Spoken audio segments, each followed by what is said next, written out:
Hi everyone, it's Cindy, and this is just a little quick video to share with you a couple of things I purchased, tell you about some things I've been doing, and just getting caught up. It's been a while since I did a video. I didn't want it to go very much longer. So I bought these couple of stamps just the other day, and they came very quickly from a company called, if you don't, you may even know the name, Impression Obsession Stamps. So I bought this one, which prints out, or stamps out rather, like this. I think it's really cute with the sewing background. And one of my next books is going to be a sewing themed book. I had done one last year, and it sold pretty quickly. So I think I want to do maybe a big book, and maybe try to use things up and do some traveler's notebooks as well, or maybe just single signature books. I'm not sure.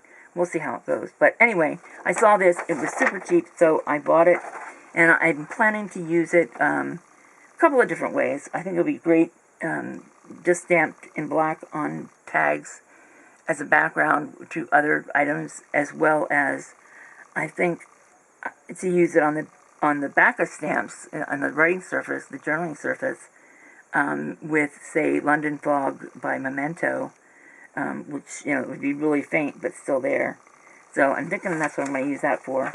Then I also purchased this stamp, and it stamps out like that, which I think is beautiful. I can see using this in my farm journals. Excuse me, I just whacked the tripod. You can see that this one overstamped just a bit here and here and here, where the stamp wasn't trimmed off properly. Easily done with my Tim Holtz scissors. So I snipped that stuff off, and it won't do that again.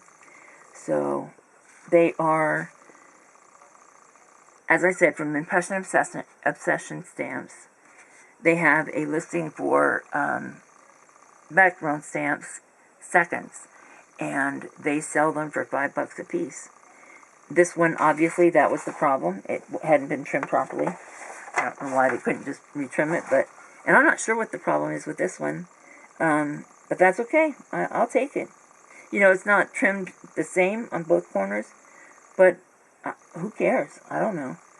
For $5, I'll take it, and their shipping is very reasonable. The two stamps cost $2.99 to ship, which is like, I think if I'd purchased 3 or 4, it still would have only been $2.99. So I'm real happy with those two, and they'll be among my next journals to make. Also, I think I'm cracking up. I've done, I told you about my little fiasco with my business cards, forgetting to put my Etsy shop on there. The other day, what did I do? Oh, I was talking to my son and telling him about one of the little projects his dad and I had done to torment little Cooper. She's, we haven't had her here since this all began 6 weeks ago, and we miss her like crazy.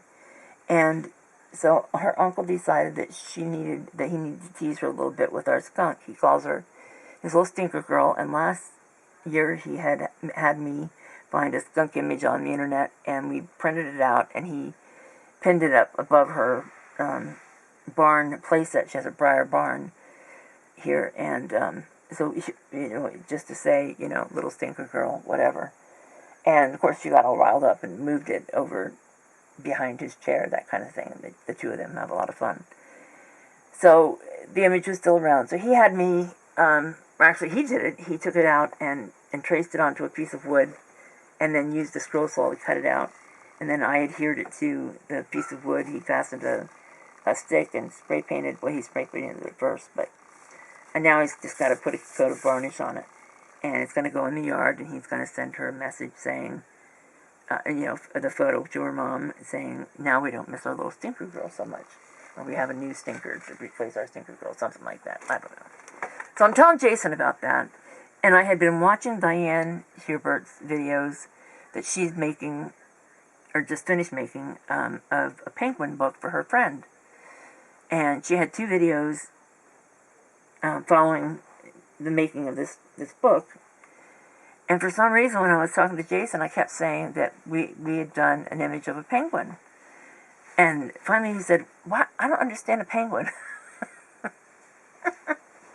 Ay, ay, ay. Just crazy.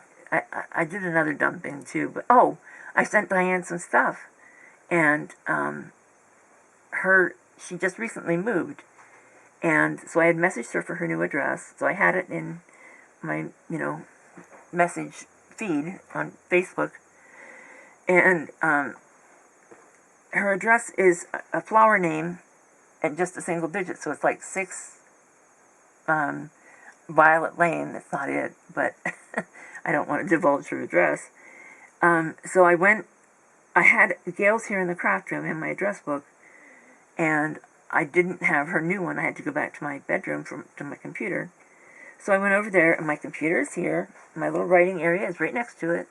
I looked at the address, 6 Violet Lane, and went to the envelope, and I wrote 6 Primrose Lane.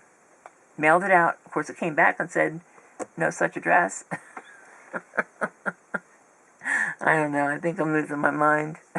Maybe it's just this, I don't generally go out much, but I haven't been out of the house since mid-February. And so I think I need to get out of here. We are having our first cookout of the year on Sunday.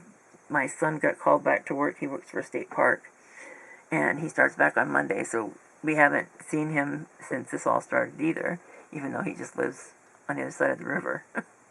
About, 6 miles away, but it'll be great to see him, and so we're excited about the cookout and having him here for a while.